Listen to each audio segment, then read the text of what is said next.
Hello, everybody, and welcome to our Facebook Live Tuesday talk. So thank you, everybody, for joining me. That's coming in today. We'll give it a couple seconds to see if we have some viewers in. We are running a little bit late. We had some technical difficulties, but you know, we put three great minds together and we figured it out. So. So just a reminder, I have this Tuesday talk every week, Tuesday at 3 o'clock. So this month we've been focusing on community. So please make sure if you're following my Facebook, click on notifications so you get alerted whenever I go live. If you're on my YouTube account, give us a thumbs up and give us a follow. And so welcome to Jerusha Mack and Husayn Simons. Both of them are from Halton Women's Place. And Halton's Women's Place has been a charity that we have backed for a long time.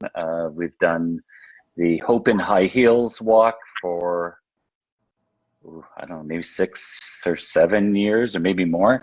And I was telling these guys that I first started working with Halton's Women's Place as a volunteer when I was 18 years old, which, trust me, is very many years ago. So I think I did the calculations. That's about 38 years ago that I first started doing deliveries of groceries to the shelter. So it's been something that I felt really passionate about, and it's been my charity of choice for my whole life. So welcome, guys.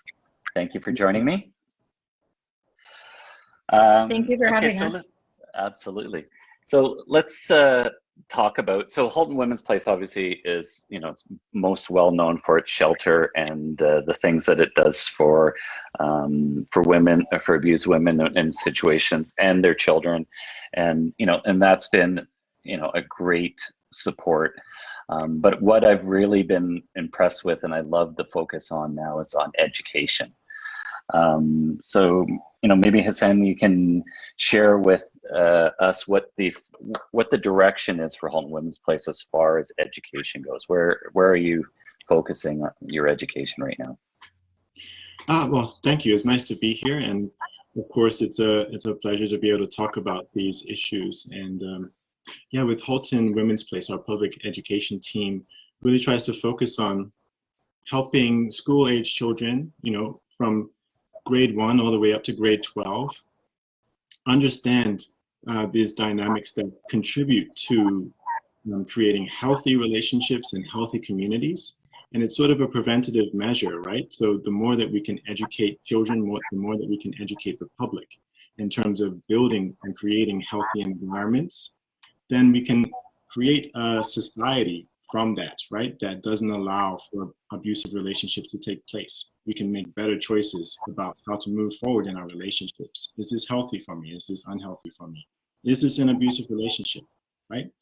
Recognize relationships that are around us, right? Recognize what contributes to that, stereotypes, right? The attitudes towards different genders. Right? And so within that sort of framework, how can we create healthy communities through healthy relationships? Our sort of education program is aimed at helping students understand their role in that, right? And so there's an engagement series that we have for boys. There's an engagement junior and an engagement senior series that we have of 4 presentations each, as well as our public education program fully from grades 1 to 12. And so those two working side by side, and we do have sort of a female identifying education series as well coming online as well. But from my perspective, you know, the more men, the more boys that we can get on board with this idea that the equality of the genders, the equality of the sexes is an important issue, not only for women, right? But our understanding of men's role in that process of creating that equality, of children's role in creating a new environment for us to live in. It's not just for women. It's not a women's issue. It's everybody's issue. And helping them understand that place and their role in that is an important part of our public education team's purpose.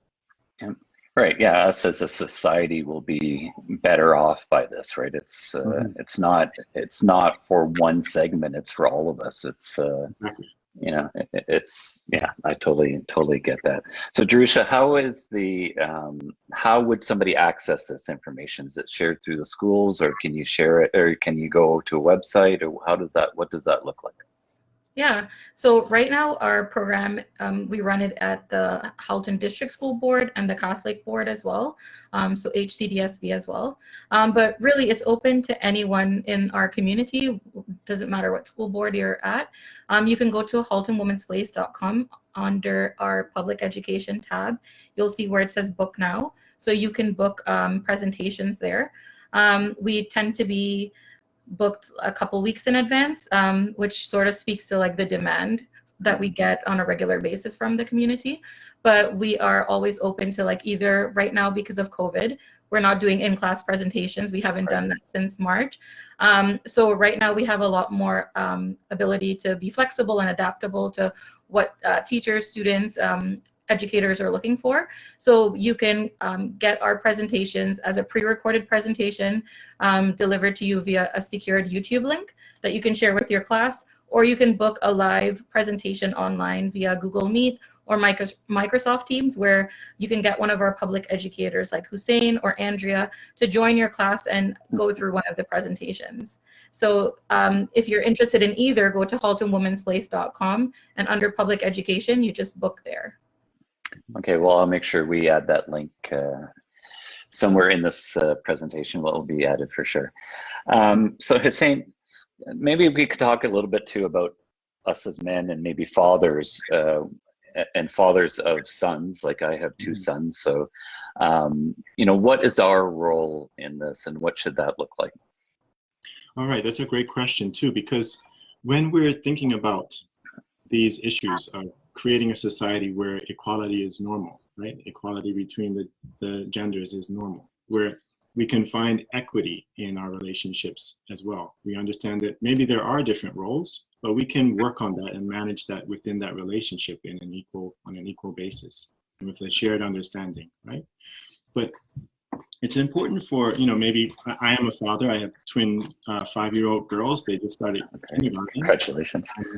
But it's important for us to realize that, this work that we have to do, it's not because we are fathers or because we have wives or because we have partners that are women.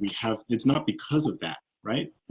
It's because they are human and they have rights and they deserve dignity and they deserve to be treated with respect because they are human. And that should be the impetus, that understanding and realization that, half of our society, more than half of our society, if we're being inclusive of trans people and agendered of people who have different genders, right? We have to understand that their treatment is not being based on their dignity and their rights. It's being based on discrimination and all these other negative aspects in society that have been perpetuated through traditional means or societal norms, right? And so when we can raise our understanding of how men can work towards a greater understanding of the human dignity that's required to be treated for everyone, then it becomes a lot easier for us to want to be engaged in this process, right? We don't have to have a justification of, well, I don't want my mother to be treated that way, or I don't want my sister or my aunt or my wife or my girl. I don't, that justification is very surface level, and it doesn't really motivate people in the same way. That sort of intrinsic internal motivation needs to come from, I maybe as male identifying, right? I have been treated a certain way with certain rights and with certain sort of privileges, so to speak, for no reason other than, people see me as being a man, right? Right. And if we can allow that sort of treatment, maybe to be spread around a little bit more equally in society, if we can work towards helping people to see the dignity that's required to be seen within everyone, then that can allow us to bring more on board as allies, so to speak, as workers in this process. But specifically, you know, as a father, trying to talk with your children, right? That how we treat our children has a great impact, even at an early age. The expectations that they sort of see and develop within just that interfamilial sort of space. If we're treating our sons differently, if we have different expectations of our daughters and what they're supposed to do, what chores are they responsible for, what they're supposed to wear, how much they play, who they play with, right? What are we nervous about them doing, right? If we're less nervous for our boys to leave the home and come back than we are for our girls, you know, in one sense, okay, that's a practicality. Maybe that's the reality in some areas. But in another sense, we're setting up our sons to feel like they deserve more freedom than maybe our daughters, right? And so even the expectations that we set, the environment that we set in the home is just as important for us to help our children see a new way to look at the world, right? Because wherever they look, as soon as they leave the home, or even within the home, we're getting representations of stereotypes, gender roles, right, what the expectations are, right? But if we can set that framework within the home, they're just going to soak that up. 3, 4, 5 years old, they're already soaking that up. They're already understanding, you know, what is expected of them as a girl, as a boy, right? We can start even as early as that. Yeah, I love like you said something in there that really touched a nerve with me is human dignity, because it's beyond gender or sexual orientation or color of the skin. It's everything. It's all inclusive. That same mindset, if you have that same mindset, that transcends across all forms of isms. And I really like that human dignity, where we need to be, you know, everybody is a human, and we all deserve the same amount of respect equally. Yeah, and you know what I try to do, like especially when I'm talking with children, and it doesn't matter their age. You know, when I refer to children, I'm mostly speaking of like younger than 11, younger than 10, 11. But you know, it can still be effective even at older ages, right?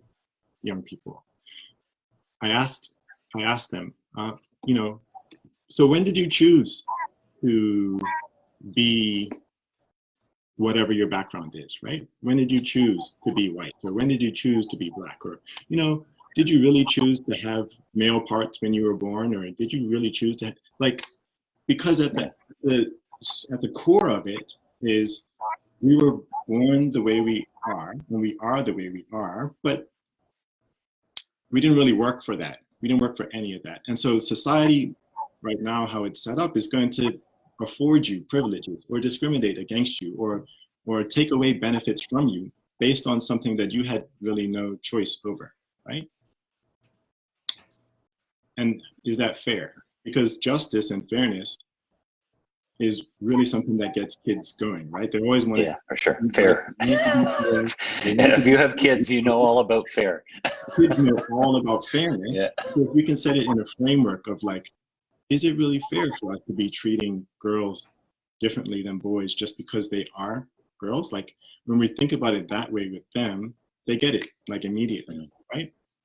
And so like that's something that I always try to impress upon them, that like for a lot of who we are, we didn't decide it, right? Of course, there are many aspects of us that we can decide, right? But for a large portion of our sort of identity, it's just who we are. And, you know, we can sort of make excuses for that, or, you know, say it's not my fault. Like, of course it's not your fault, right? It's your parents' fault. But like when we need to start talking about, well, how can we fix this? How can we change it? What can we decide to do to make things better? Now they have the sort of energy to go with that. Oh yeah, like, you know, this isn't fair. I want to make it fair. Like that sort of motivation is something that really children can work with, kids and young people really can identify with, and it sort of like gets them going, right? It helps them to see that this is something that's solvable, something that's doable. Yeah, all those things you talk about, you know, we don't have a choice, but what we do have a choice in is our behavior our attitude, our actions, those are things that we have choice over. So, I think that, and that's what you're doing, is teaching us and teaching the children and the kids, that we all have a choice on how we act and how we behave, and all in the actions that we take every single day. And if we're mindful of these things, that will change, that ultimately helps to change our behavior, right? Awareness for sure is one of the biggest things, right? If you're aware of something, then you can make a conscious decision to change it. And which is what this discussion today is about, is awareness, right? Because, what I think in the past has happened, there hasn't been great forms of communication. I think we're in an age now where Facebook Live or whatever the communication, there's so many ways to get messages out to mass amount of people, that those prejudices that came from only a small number of people, it was tough to change those, because there wasn't the information out there to be able to allow people to think differently. If you were surrounded by a community of, maybe only 10 people, if there wasn't if there wasn't all different opinions within that, those are the only opinions that you think that were there. Yeah. So I think we're in a great, people put down technology and everything else, but I think this is for us as a society, it's an awakening, and it's a way for us to utilize this technology to bring awareness and help all of us change. So great. Yeah. And Jerusha, did you have anything else that you wanted to? I know it's been. I was just going to add on to what you said about technology, because it's actually what we've been using, especially now during COVID, to sort of expand our awareness and education. So we recently started a youth ambassador program, and our youth ambassadors in Halton, there's over 75 youth across Halton that signed up for our program, and they actively post on their social media accounts, educating youth about like healthy relationships, about like conflict resolution, about like myths and facts, because really from the time that we're born into relationships, but it's very rare that when you're being raised that anyone really explicitly talks about, this is healthy, this is unhealthy, this is abusive. I know in my cultural background, like it's not something that's explicitly talked about, like this is healthy behavior. So it's something that like through this piece of education that youth are able to now use social media to really educate their peers. And this month we're doing sexual assault awareness, and on our social media account and through their social media accounts, they're helping us to create videos and posts educating others, like their networks, about like what it means to give consent and what's healthy, what's unhealthy. Yeah, I saw Pass the Phone, I think it is, or Pass the Message or something. And so it's a short clip from one youth to another. And I thought that was such I saw it for the first time this morning. I thought that's just such a great idea, because it becomes viral then, right? So it's a way to get that that information and the communication out to a lot of people very quickly. So congratulations on that. That's awesome. Thank you. So if any of our viewers want to support Halton Women's Place, what can they do? So they can go to our haltonwomensplace.com website, and you'll see a link there where if you'd like to donate to the shelter. I know that for Mother's Day recently we had where you could donate like a shelter wish for a mom. Right. So regularly, we always have something that's going on to sort of help the women in residence or help women out in the community. For Father's Day, I'm sure we're going to do something to do with like male allyship. So you can go on our website and you can donate there. Right now, we're not taking any donations into our shelter, but we always accept whether it's monetary or gift cards. Yeah, so that way that women in the shelter or women that we're helping out in the community are empowered to really like make choices and decisions for themselves as well. Right. And you do have an event coming up that you wanted to talk about, right? Oh yeah. So on May, thank you. So on May 27th, we have our virtual I Ask conference, and that's for Sexual Assault Awareness Month. It'll be a powerful conference. where we have two guest speakers, Rosalind Daysinger and Tim Musso, who will be sharing their personal stories.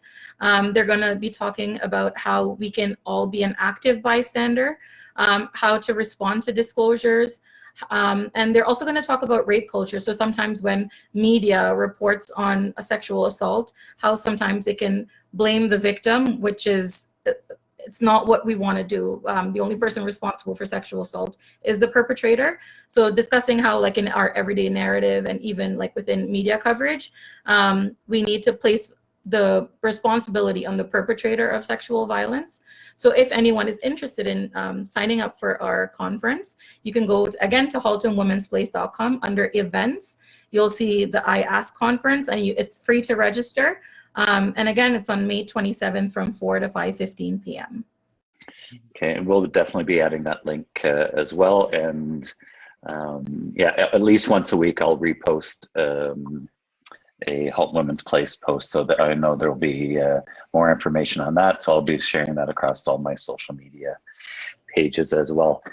Thank you so much, guys, for your time. This has been an awesome discussion, and hopefully our viewers out there are getting some information about this and really taking some time in to reflect and see how we can all make a difference. So thank you very much for your time, guys.